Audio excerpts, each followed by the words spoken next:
What's going on, y'all? It's JD Piquel. Today on the Hard Count, Gary Patterson is out at TCU.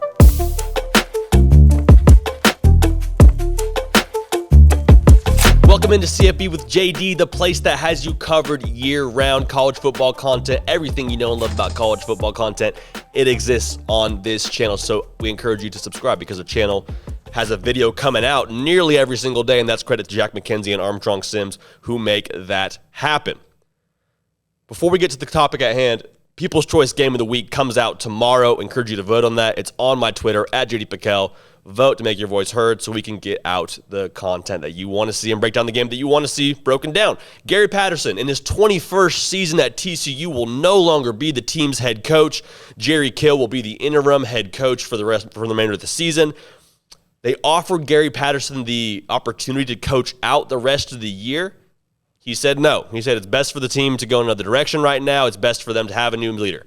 Jerry Kill was one of the best men in Gary Patterson's wedding, which is interesting to note. So a little bit intrigued as to why it was someone like Jerry Kill, who to my understanding was in an off-field role and is now going to be in the main on-field role. So something to look at. I think there's a lot of pieces to unpack. I mean, TCU is 3-5. The timing behind this is always getting more and more peculiar as we see coaches being fired earlier and earlier, and the reason behind that is the early signing period. If TCU were to hold off and do this at the end of the year, then they risk losing whoever they have in the boat at that point in time. You risk losing recruits, and you start to scramble for getting your current head coach his guys. So it just allows them to get ahead of the curve, get the guys they need to get in, because recruiting is obviously the lifeblood of the college football landscape. So I'm not going to do any hot boards or any this guy should be the next guy at TCU. I mean, maybe we'll get to that in the near future as this dust kind of settles, but this happened like yesterday. So we're not going to jump into a big he said, she said, or what rumors or sources are saying, because I would have a hard time believing anybody knows something that substantial at this point in time because, like I said, super, super fresh.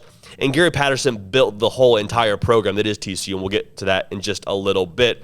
But who will replace him is what I want to talk about. And not so much a name, but more so if you're going to put together the kind of head coach that's going to step in and be the new man at TCU, who does that look like and what do they have to possess? The first thing that I have down on my list is someone who's going to be a younger person and going to be a great recruiter.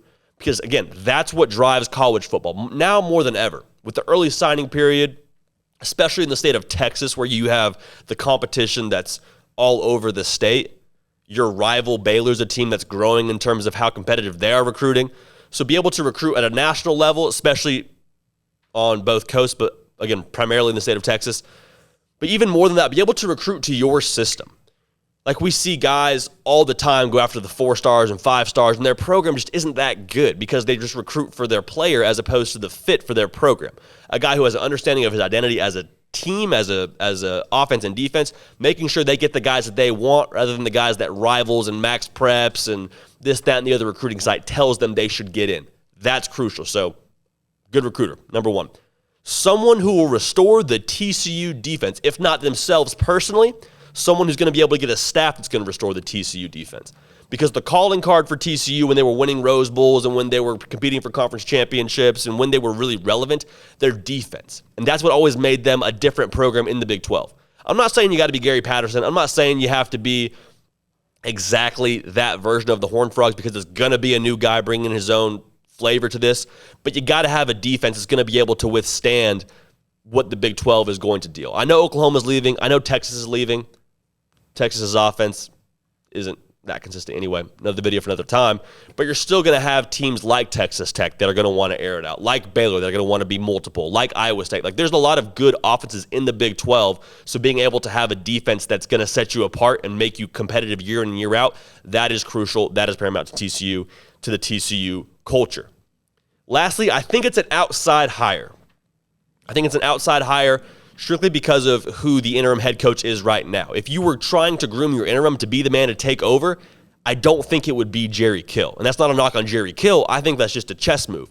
Look at guys like Sonny Cumbie, who's your offensive coordinator. He's probably a guy that you look at a little closer to taking over the role if you were going to go internally. So Jerry Kill, again, to my understanding, was an off-field position, really, really close friends with Gary Patterson. Interesting that it was him and not somebody who was going to be internal. So again, if it was going to be internal, it would have been someone with a little bit more chops to do the job. Just want to end this video with talking about Gary Patterson and his legacy, because there's a lot of jokes right now. There's a lot of Twitter humor. People like to make memes, whatever. That's the internet. It's the world we live in. It's probably the world that you're watching this show on. But Gary Patterson needs his respect for what he did at TCU. He's not one of the greatest coaches of all time at TCU. He is the greatest coach of all time at TCU. He has a statue out in front of the building, and he's still coaching there. That's an elite company. There's not a lot of people that are in the college football world that have that going for them right now. 181-79 with a 13-0 Rose Bowl season. Like, the guy built TCU to what it is today, and that's how he should be remembered. He revolutionized his defensive scheme. He brought TCU into the Power 5 ranks. They were Mountain West before. Gary Patterson takes them to the Big 12 and makes them a competitor in the Big 12. It cannot be overstated, his meaning to TCU, even more so to the Big 12. I'll even go a step further. He's meaning to college football. So I hope we see him again coaching at a Power 5 level. I think he probably deserves that. Whether or not he wants to remains to be the question. But Gary Patterson deserves his darn respect, and you better give it to him. That's it for us here at The Hard Count. Appreciate you tuning in. Vote on the game of the week at JD Pickell. It's on my Twitter. Love to get your thoughts and your feedback, because that's how we roll around here. Y'all are driving the deal. Just sitting here in the seat. Armstrong and Jack make it happen. We'll keep the party rolling. We will see y'all next time.